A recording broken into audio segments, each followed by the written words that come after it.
देशभक्त के आज के एपिसोड को शुरू करने से पहले माफी मांगूंगा क्योंकि दिल्ली में फ्लू भीषण तरीके से फैली हुई है और मुझे भी लग गया पिछले कुछ दिनों से टेम्परेचर और आवाज की बैंड बजी हुई है। लेकिन ये एपिसोड करना बहुत ही ज्यादा जरूरी इसलिए है क्योंकि हमारे देश में जिस तरीके की अभी एक पॉलिटिक्स आप देख पा रहे हैं वो काफी यूनिक है। एक यूनिक पॉलिटिकल गेम खेला जा रहा है। एक तरफ ऑपोजिशन को पहली बार एक दशक से ज्यादा में एक ऐसी अपॉर्चुनिटी मिली है जब वो नैरेटिव कंट्रोल कर रही है हमारे देश में। दूसरी तरफ सरकार को भी ये बात भली भांति मालूम है कि पॉलिटिक्स में जो नैरेटिव कंट्रोल करता है वही वोट शेयर भी इवेंचुअली जाकर कंट्रोल करता है। तो सरकार इसके बारे में क्या कर रही है वो भी काफी दिलचस्प है।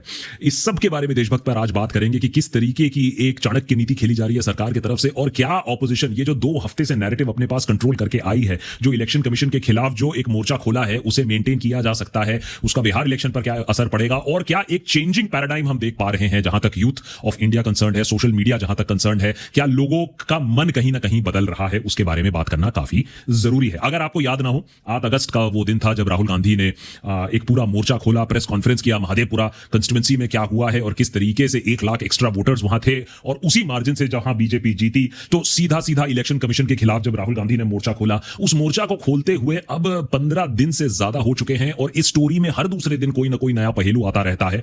या तो सुप्रीम कोर्ट का कोई ऑर्डर आता रहता है कि नहीं, आधार आपको कंसिडर करना पड़ेगा बिहार एसआईआर के लिए, या फिर कोई इन्वेस्टिगेशन कोई न्यूज ऑर्गेनाइजेशन करती है जो बताती है कि देश के दूसरे छोर में भी इस तरीके की धांधली हुई है, मल्टीपल वोटर रजिस्ट्रेशंस हुए हैं, जिससे इलेक्शन कमीशन को काफी रेप्यूटेशनल डैमेज सफर करना पड़ा है। इलेक्शन कमीशन ने फिर आकर अपना प्रेस कॉन्फ्रेंस किया, अपने बचाव में अग्रसर होकर राहुल गांधी पर अटैक करने की कोशिश की। उस पर पिछला एपिसोड था हमारा पार्ट 3 वाला एपिसोड, वो देख लीजिएगा कि किस तरीके से वो बैकफायर कर गया इलेक्शन कमीशन के ऊपर। और अब पार्ट 4 में यह बात करना जरूरी है कि सरकार ने अब कैसे एक्शन पर आ गई है इस पूरे नैरेटिव को रिकंट्रोल करने के लिए और जो ऑपोजिशन इतना ओढ़ रही है उसे ग्राउंड पर वापस लाने के लिए। जहां तक कांग्रेस की बात है, धीरे धीरे आप देखेंगे एक क्रोनोलॉजी इसमें भी है। पहले राहुल गांधी ने जो इलेक्टोरल जो रोल्स है उसमें धांधली की बात की, फिर धीरे धीरे इलेक्शन कमीशन पर अटैक किया, उसके बाद सीईसी से सीधा पंगा ले लिया, उसके बाद बीजेपी का नाम ले लिया और अब फाइनली नरेंद्र मोदी को खुद ही वोट चोर बोल रहे हैं राहुल गांधी।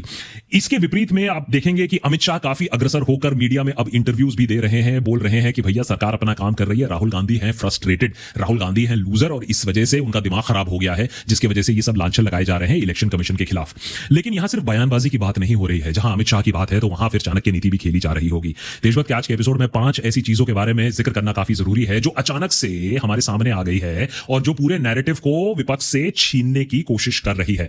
अदरवाइज 1 हफ्ते पहले 2 हफ्ते पहले आपने इन चीजों के बारे में सुना भी नहीं होगा, लेकिन अब यही न्यूज जो नैरेटिव है, जो गोदी मीडिया है, वहां यही न्यूज डोमिनेट कर रही है। ऐसा क्यों?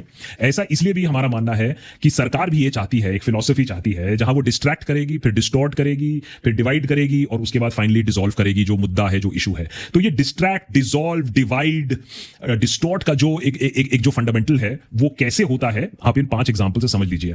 Suddenly out of nowhere Amit Shah bill लाते हैं, 130th amendment bill to the constitution. किसी ने मांग तो नहीं की, कोई डिस्कशन भी पहले नहीं हुआ, लेकिन अमित शाह एक कॉन्स्टिट्यूशनल अमेंडमेंट बिल ले आते हैं जिसका शायद नंबर भी बीजेपी के पास है नहीं कॉन्स्टिट्यूशनल अमेंडमेंट करने का, लेकिन वो बिल ले आते हैं। और वो बिल क्या कहता है? बेसिकली वो बिल बहुत ही सिंपल है। अगर आप लॉजिक वाइज देखें तो बहुत ही सिंपल लॉजिक है कि प्रधानमंत्री हो या एमपी हो, कोई भी अगर जेल जाता है अपना पद के समय, अगर वो ऑफिस में है, उसको जेल कर दिया जाता है 30 दिनों से ज्यादा कंसेक्यूटिवली। माने ऐसा कोई अपराध जिसकी सजा 5 साल हो सकती है और जिसके लिए 30 दिन से ज्यादा आपको बेल नहीं मिल पाई है कंटिन्यूअसली, आप 31st डे पर जाकर आप अपना वो पोस्ट होल्ड नहीं कर सकते हो, आप उस पोस्ट से डिस्क्वालीफाई हो जाओगे। अच्छी बात है भाई, बड़ी अच्छी बात है भाई। करप्शन रोका जाएगा इससे, जो करप्ट मिनिस्टर्स है उसे उन्हें हटा दिया जाएगा। और जो प्रेजेंट रूल है वो ये कहती है कि आपको 2 साल की सजा होनी चाहिए कम से कम। माने पूरी कोर्ट केस खत्म होने के बाद आपका कन्विक्शन होना चाहिए और वो भी कन्विक्शन 2 साल या उससे ऊपर होगा, उससे कम होगा तो आपकी गद्दी नहीं जाएगी। शशि थरूर आते हैं। आप सोचेंगे शशि थरूर तो विपक्ष से हैं तो वो बोलेंगे कि भाई ये तो गलत है। शशि थरूर कहते हैं भाई इसमें कौन सी गलत बात है, ये तो कॉमन सेंस की बात है कि अगर कोई 30 दिन से ज्यादा जिसको बेल नहीं मिली है वो अपनी गद्दी क्यों रखेगा, उसे रिजाइन करना चाहिए। लेकिन शशि थरूर को यह भी मालूम होना चाहिए कि पूरी जो दुनिया है, दुनियादारी है और पॉलिटिक्स है वो डिक्शनरी से चलती नहीं है।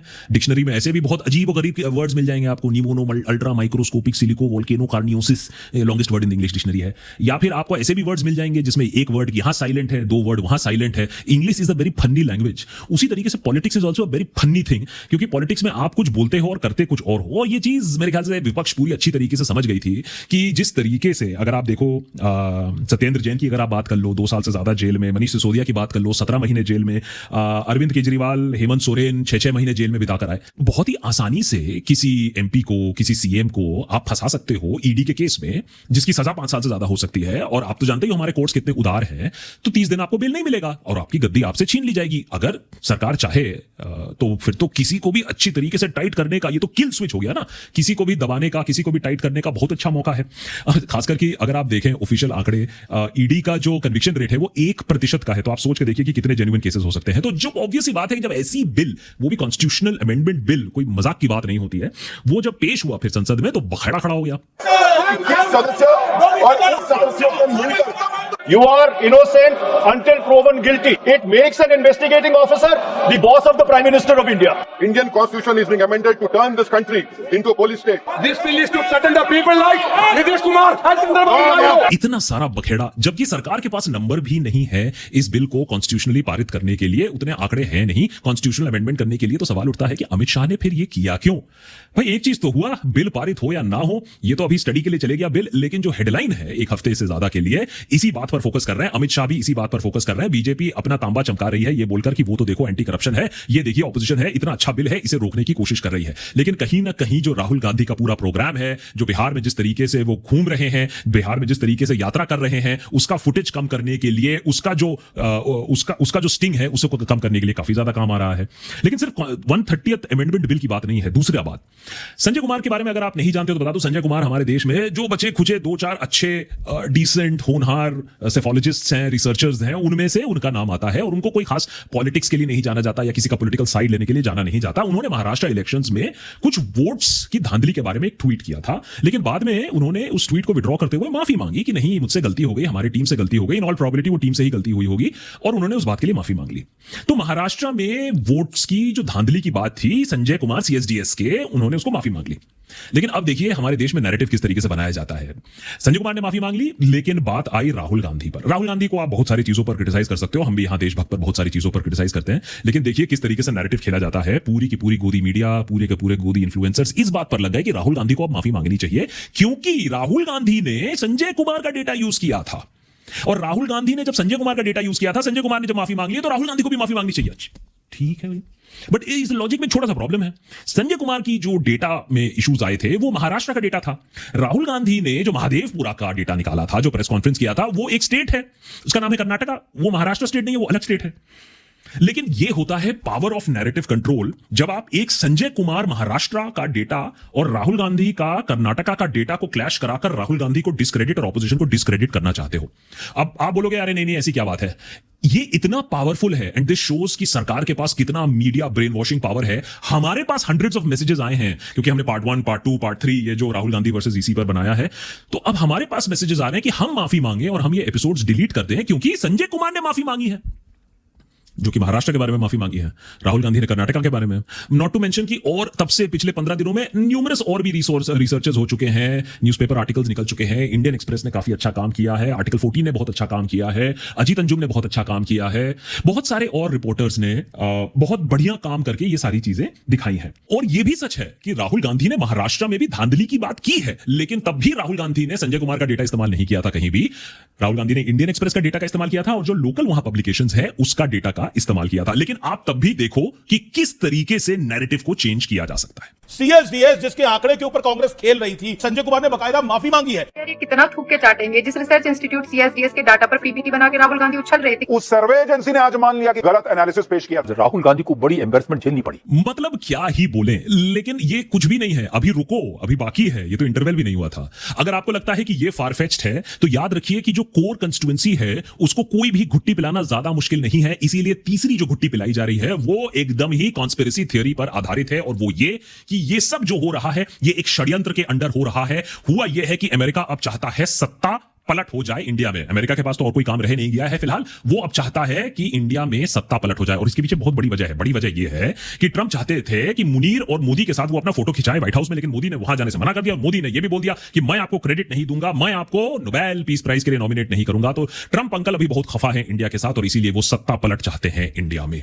और तो और अगर आपको लगता है ये मजाक की बात है तो किरण रिजिजू यूनियन मिनिस्टर, आप मजाक नहीं कर रहा हूं, यूनियन मिनिस्टर किरण रिजिजू ने अभी क्या बोला। रिजिजू का मानना है कि बॉस $1 ट्रिलियन का अमाउंट सेट असाइड किया गया है। जॉर्ज सोरोस ये सारी चीजें मैनेज कर रहा है। $1 ट्रिलियन लगा रहा है जॉर्ज सोरोस इंडिया को डिस्टेबलाइज करने के लिए, सत्ता पलट करने के लिए। तो हमने जब थोड़ा रिसर्च किया तो पता चला कि यार जॉर्ज सोरोस के पास तो $7 बिलियन है और $1 ट्रिलियन में तो $1000 बिलियन लगेंगे। तो ये बाकी के 993 बिलियन कौन ला रहा है? आई मीन व्हाट्सएप यूनिवर्सिटी है, लेकिन कुछ तो मर्यादा रखिए सर। मैंने ये क्या हो रहा है? और उसके बाद देखिए कि किस तरीके से आप धीरे धीरे देखोगे कि नकल डस्टर और कट्टा बाहर आ रहा है। जब अभिसार शर्मा ने रिपोर्ट किया कि 3000 बीघा जमीन एक इंडस्ट्रियल हाउस को असम में दिया जा रहा है, कोर्ट कचेरी के प्रोसीडिंग्स को कोर्ट करते हुए जब जज साहब भी बहुत सरप्राइज्ड हुए, तो इस बारे में जब अभिसार शर्मा ने रिपोर्ट किया तो अभिसार शर्मा के ऊपर भी एक एफआईआर हो गया है। ये कोइंसिडेंस नहीं है, क्योंकि एसएससी के बारे में जब स्टूडेंट्स प्रोटेस्ट कर रहे हैं दिल्ली में रामलीला मैदान में, उन्हें कॉकरोचों की तरह कूट कूट कर मारा गया है। दिल्ली पुलिस ने पीसफुली प्रोटेस्टिंग स्टूडेंट्स को भी कूट कूट कर मारा है, क्योंकि वो नहीं चाहते हैं कि अभी किसी तरीके का ऑपोजिशन बने, किसी तरीके का प्रोटेस्ट बने। और स्टूडेंट से सरकार जानती है अच्छी तरीके से डरती है। उधर जो इंडिपेंडेंट जर्नलिस्ट्स हैं, चाहे वो अजीत अंजुम हो, चाहे वो करण थापर हो, सिद्धार्थ वरदराजन हो, हर किसी को एफआईआर अब जाने लगेगा। कैसे इंडिपेंडेंट वॉइसेस को दबाया जाएगा अगले कुछ महीनों में आपको खुद दिखने लगेगा। और मजे की बात है, जो एफआईआर हुई है अभिसार शर्मा के खिलाफ, उसमें यह लिखा गया है कि Abhisar has threaten the sovereignty of India. आप सोचिए, एक यूट्यूबर इंडिया की सॉवरेनिटी को थ्रेटन कर रहा है। हमारा देश इतना कमजोर पता नहीं कब से हो गया। Ridiculed the principle of Ram राज्य, एफआईआर में है ये। Accused the CM of communal politics. आप बताइए, हैं असम के सीएम कभी कम्युनल पॉलिटिक्स कर सकते हैं? बिल्कुल अच्छा बात है, एफआईआर होना चाहिए। आज असम में मुस्लिम पॉपुलेशन 40%, हम जिला की जिला खो चुका हूं।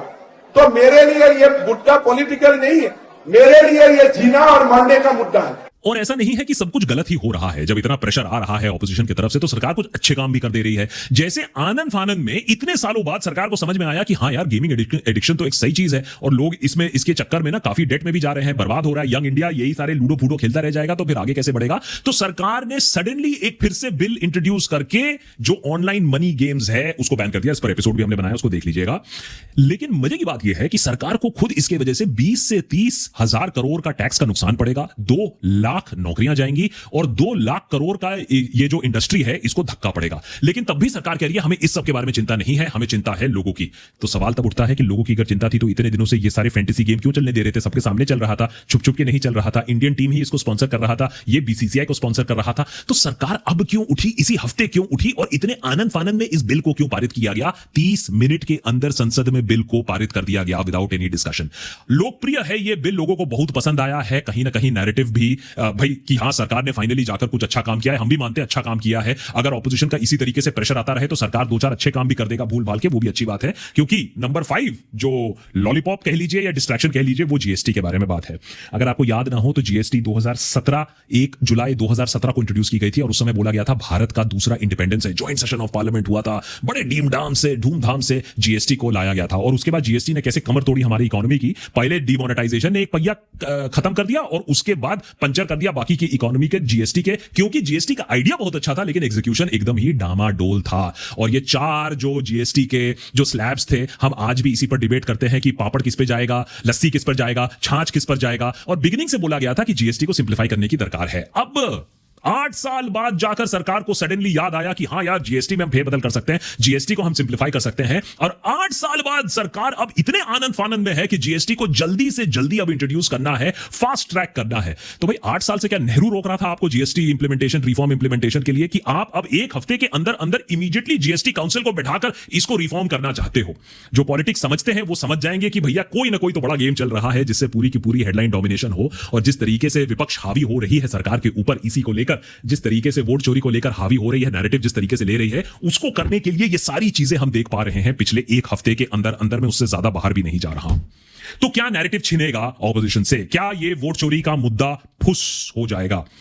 पनवेल में एक और केस फ्रंटलाइन ने उसको अच्छे तरीके से कवर भी किया है कि किस तरीके से pageants and workers party candidate Balram Patil ने पाया जब उनकी टीम ने रिसर्च किया 85,211 वोट को एक बार से ज्यादा रजिस्टर्ड हुए हैं, माने मल्टीपल वोटर्स हैं, एक बार, दो बार, तीन बार, चार बार तक है।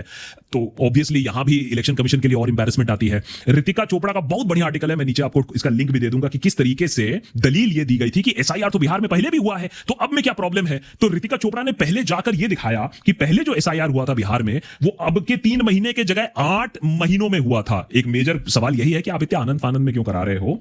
जो सिटीजन प्रूफ की बात है, अगर आप वोटर रोल में ऑलरेडी हो तो आपको कोई प्रूफ देने की दरकार नहीं है, जो कि इस बार खारिज कर दी गई थी। और यह भी कि पिछली बार जब एसआईआर हुआ था, एपिक या वोटर आईडी कार्ड जिसके पास है उसको और कोई प्रमाण पत्र देने की जरूरत नहीं है, वो ही एक्सेप्टेबल है।